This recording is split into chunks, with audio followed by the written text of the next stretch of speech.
Hello everyone and welcome to the recap of round number 7. The game just finished. I just came back to the room and it was a draw. I played against a very strong Narva Mai. She's an international master from Estonia, current rating 24-16, and I believe the game was just pretty balanced overall, and there was not much to hope for. I really wanted to get the win today, but it was not meant to happen, and yeah, my opponent played really well, and there was even more for her maybe in the game than for me to play for. So let's jump in and have a look. I was white, I played knight f3, and we reached this very standard sort of English standard position here with g3. Now black has quite a few options. He could go for this symmetrical g6, this e6 going for the Tarrasch in many cases. So black has many options, but she went for the very classical d5, and after cd5, knight d5, bishop g2, she played knight c7. The point is the knight will just retreat out of this diagonal. For example, e5 immediately would be a mistake because of knight e5, and the tactics work out for white here, if I'm not mistaken, and white will win some material here. So that's why players play knight c7 here. And the idea is either to play e5 or to play g6 as happened in the game. And yeah, if you want to play e5 next move, then you don't run into this knight takes e5 business as it was here. So that's the whole point of playing knight c7 here for black. I went a3, which looks a bit strange. But the point is now, if black were to play e5, I can immediately strike with b4. So a3 is kind of prophylactically acting against e5. And here it's also not something that special for white. Black's best move is f6, if I remember correctly. And after b5, knight d4, d3, white usually... sorry, not d3, rook b1, and white has the plan to play d3, knight d2, and then knight c4. And white can play for something here. Just to explain, after b4, cb4, this pawn can be taken, but it's not that advisable because knight e5 comes, and yeah, white will win back this piece like this and would already be quite on top here, I believe. So that's the point of a3, simply kind of playing against e5, or at least to have some idea. d3 is, I think, the main move, but after e5, white kind of struggles to find something. White often tries this plan with knight d2, knight c4 to put pressure on the e5 pawn. Also having the idea of playing bishop takes e6, for example, something like this. You're giving up the fianchettoed bishop here, but in return black's pawn structure is damaged. But I think bishop d7, if I'm not totally wrong here, is quite a good move, and not even allowing white to ruin the pawn structure here. But yeah, I went a3, which was still my preparation, and she went for g6 here, not allowing this e5, b4 business. And after g6, now this a3 isn't always that great, but as we will see in the game, I often still have these b4 ideas later on. I went d3, bishop g7, bishop e3. This was still part of my preparation, and I'm forcing b6 here because the pawn on c5 is hanging. And after b6, this move h4, which is quite typical in these structures here, trying to play against this fianchettoed setup for black. I think white could also go h4 right away here, which is similar, but not the same as it was played in the game, because here I already have bishop e3 included. And now h4, let's go through black's options. She went h5, which is probably the best move for black. Just to show, h6 wouldn't be possible because of a nice trick. After h5, g5, knight takes g5, white wins a pawn, because if black would take, then bishop takes e6, would win the game. h6 is mostly the preferred answer to this h4 things, because if this g5 would work out, if white wouldn't have this knight g5, then white's initiative here has basically come to an end, and black would be fine. But here, as I said, I have this nice trick with knight g5, so this doesn't work. Black could also just ignore this h4 stuff, but then I will go h5, and yeah, it's a bit unpleasant because castling is never that nice, because I always have some play along the h-file with some attack, and otherwise black also has to watch out for some h6 here, just asking the bishop where he will go. So yeah, understandably, she didn't want to allow this and played h5. But here, now I have the g5 square from my knight, and there it cannot really be contested. So that's what I went. I went knight g5. Rook c1 immediately would have maybe been smarter, more flexible, not admitting the knight to g5 yet. We can see, for example, after castle, we will see one idea which will be very important in the game later, would already be very bad for black. After knight g5, bishop d7, g4. This is a great idea. And after hg4, h5, white's attack is just very strong, and black is already in huge trouble here. And yeah, for example, if bishop d7, the move she played in the game also, now it would simply run into d4 because my knight is still on f3 and white is much better already. The best move here is probably rook b8, but yeah, I don't think this is that easy to find over the board. So maybe rook c1 right away would have been a more tricky move for my opponent to handle. But I went knight g5, and she replied with bishop d7. I also thought about bishop b7 in the game, but probably what she was afraid of, and what I also thought is very possible, is bishop takes c5 here. But it turns out that black is actually totally fine here. There's one forcing draw, which is f6. And after queen a4, queen d7, we have this funny repetition here with bishop h3, bishop g2. And yeah, both sides have to go for this. Otherwise, it's bad. So yeah, this is one draw, and even b takes c5 is possible for black. Simply giving this pawn here, and black will have enough compensation, probably even winning back the pawn on b2 right away. But this was not easy at all to see during the game.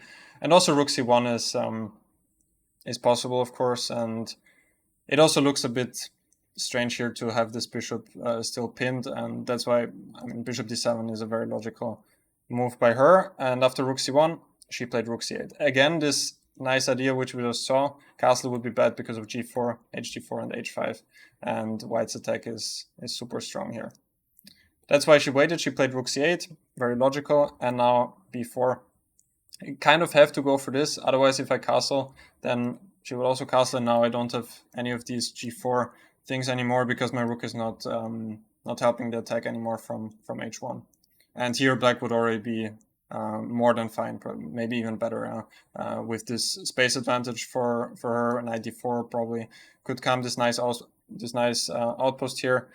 So yeah, I had to act fast here with b4, cb4, ab4.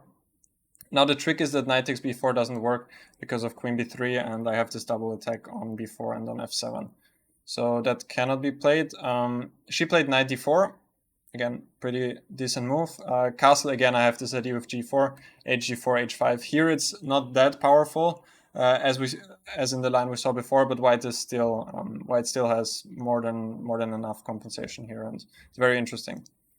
But she went knight d4, not allowing this stuff, and now I took and castled. I was a bit hesitant to give up the bishop pair right away, but her knight on d4 is simply so strong, and yeah, it just had to be eliminated. So that's why I didn't really have a choice. Queen b3, I could have already gone e3 right away. In general, I have to go for this, and if the bishop drops back, as we will see, I have to block out this bishop here, because otherwise it's just too strong controlling this diagonal. But I went queen b3 first, and only then e3. During the game, I thought it doesn't really make that much of a difference. She went back to g7. During the game, I also thought that in general, she could take here and then play for this square for the knight, but now she has problems. She would have problems along this diagonal, for example. Simply queen b2 and knight e4, knight f6 could be quite unpleasant. So bishop g7 was quite logical from that regard. But after d4 now, I probably achieved a slight advantage, at least I thought so during the game. The computer also gives some slight edge, but after knight b5, what she played, it was very tough for me to find something substantial here. And I didn't come up with anything special, to be honest.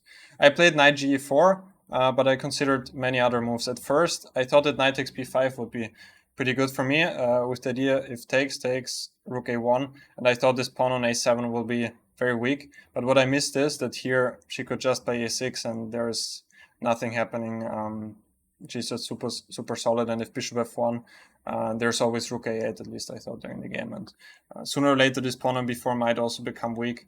Maybe bishop f8 is an idea, or black could simply sooner or later play a5 and make this outside passed pawn. So I didn't think there was anything happening here. The computer gave knight ce4 as the best move, which I didn't consider at all. I mean, it kind of makes sense because the knight on g5 still is quite a nice piece. And in general, I would like to play d5 and open up this diagonal here, when the pawn on f7 could become a weakness later on. The line which I checked continued queen e7, rook d1, and here it's also not much. But after d5, I could try for some slight pull here. As I said, this pawn on f7 could be a target. Yeah, so I should have maybe tried this instead, or rook fd1, which I also considered during the game. Black has a nice trick here, which I actually totally missed, which is bishop a4. But the line goes on, and it's not that simple for white for black to see that this is totally okay. After rook a1, the computer suggests e5, and just says that this is a draw here. Black has enough compensation for the pawn, and with the two bishops it makes sense, but I don't think it would be that easy to see. And the other moves are not that clear. In the game I was worried about a5, but this turns out to be not that good actually. After queen a3, a4, this is what I saw. I have rook c1, queen b8, and now queen e7. This vital move I totally missed. I thought black will play rook c8. And then I could even be worse. I don't know, let's say I do nothing, king h2, rook c8, and if this exchanges, then bishop f8 comes, a3 comes, and I could already be in huge trouble. But I missed this queen e7, and there black is in some trouble here. So a5 wouldn't be that good. But she could also go queen e7, and again, something like this is, yeah, there's not that much happening, but at least it would be more than the game. And here, at least I could have tried something with white. But yeah, I went knight g4, and it kind of hurt to bring back the knight from this nice square on g5. But during the game, I felt that this knight is now needed on the queen side more than here on g5. But I was probably wrong. I should still try to get this d5 plan with knight c4 as we saw previously. She played queen e7, rook d1, rook d8, and now again it was already not so easy because bishop f8 is coming and this pawn on b4 is starting to become a real target. Therefore I played bishop f1, trying to get rid of this knight here on b5, forcing her to take, and after knight takes e3.